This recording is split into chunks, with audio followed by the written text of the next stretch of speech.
the Far East of Russia and the West Coast of the US. Overall, it's very important for our countries to turn the page, to go back to cooperation. It is symbolic that not far away from here, at the border between Russia and the US, there was a so-called international date line. I think you can step over, literally, from yesterday into tomorrow. And I hope that we'll succeed in that, in political sphere.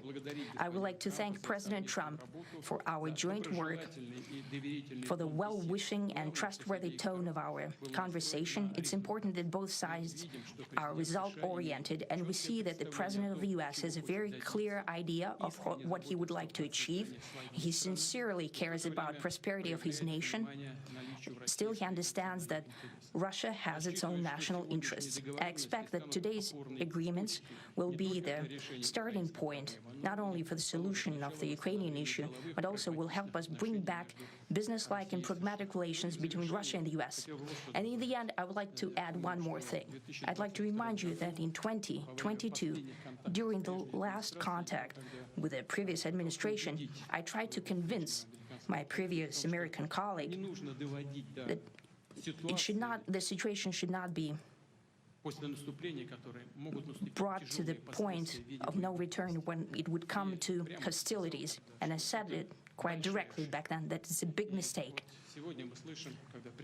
Today, when President Trump is saying that if he was the president back then, there will be no war. And I'm quite sure that it would indeed be so. I can confirm that. I think that overall, me and President Trump have built a very good business-like and trustworthy contact. And I have every reason to believe that moving down this path, we can come, and the sooner the better, to the end of the conflict in Ukraine. Thank you. Thank you.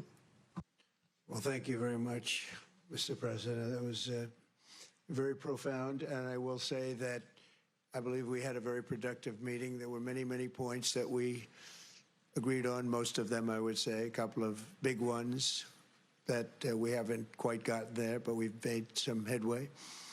So there's no deal until there's a deal. I will call up NATO in a little while. I will call up the various people that I think are appropriate, and I'll, of course, call up President Zelensky and tell him about today's meeting. It's ultimately up to them. They're going to have to agree with what Marco and Steve and some of the great people from the Trump administration who've come here, Scott and John Radcliffe, thank you very much.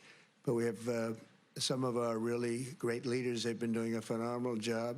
We also have some tremendous Russian business representatives here, and I think, you know, everybody wants to deal with us. We've become the hottest country anywhere in the world in a very short period of time, and we look forward to that. We look forward to dealing. We're going to try and get this over with. We really made some great progress today. I've always had a fantastic relationship with President Putin, with Vladimir. We had many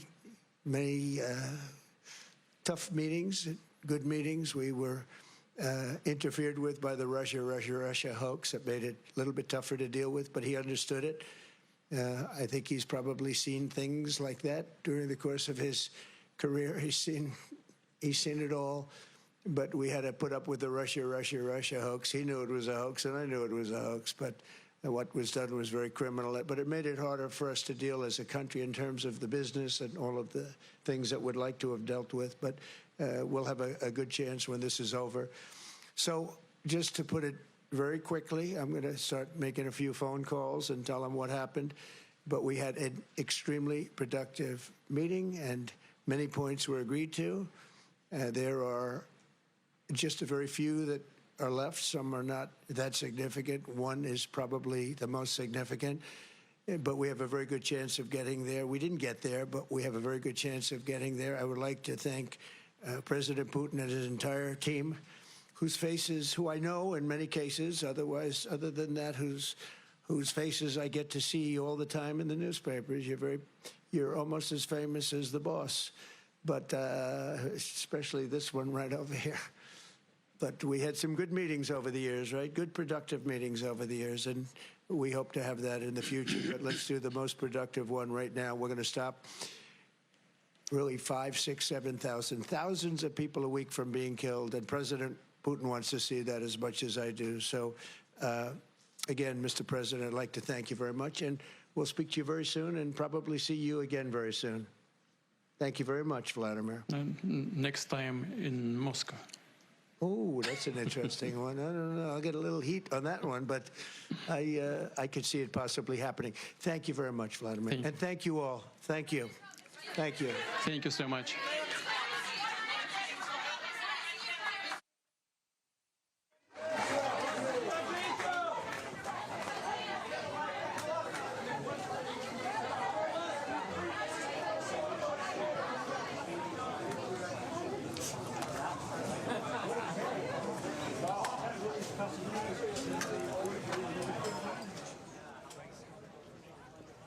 Okay, you heard from both President Putin, President Trump there in Alaska after hours of meetings talking about wrapping up the conflict in Ukraine.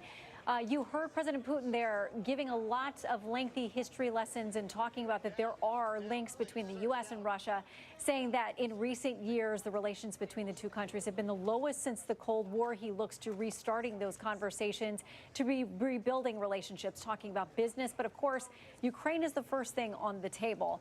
He said that Russia's concern about its own safety is what's behind the conflict with Ukraine. Obviously, many on the world stage disagree with that characterization. President Trump, for his part, saying it was a very positive meeting. He said he's going to go out and make calls now. He's going to talk to NATO leaders. He's, of course, going to talk to Ukrainian President Vladimir Zelensky and talk about how they move forward. He mentioned that there would be some things that they have already wrapped up, others that are big and small that still need to be handled in the next round of conversation. But he did say he thought it would be a meeting that would be very soon and that these two sides would continue to talk. He knows he's taken heat for having an open and direct relationship with Putin in the past, but President Trump says it's led them to these conversations, whether now he thinks can make real progress. So with that in mind, you heard President Putin say, hey, maybe the next meeting is in Moscow. President Trump didn't seem ready to agree to just that. So for all the latest on the President's summit with Russian President Vladimir Putin, stay tuned to this Fox station. We will have coverage. I'm Shannon Bream in Washington. Good night. This has been a Fox News special report.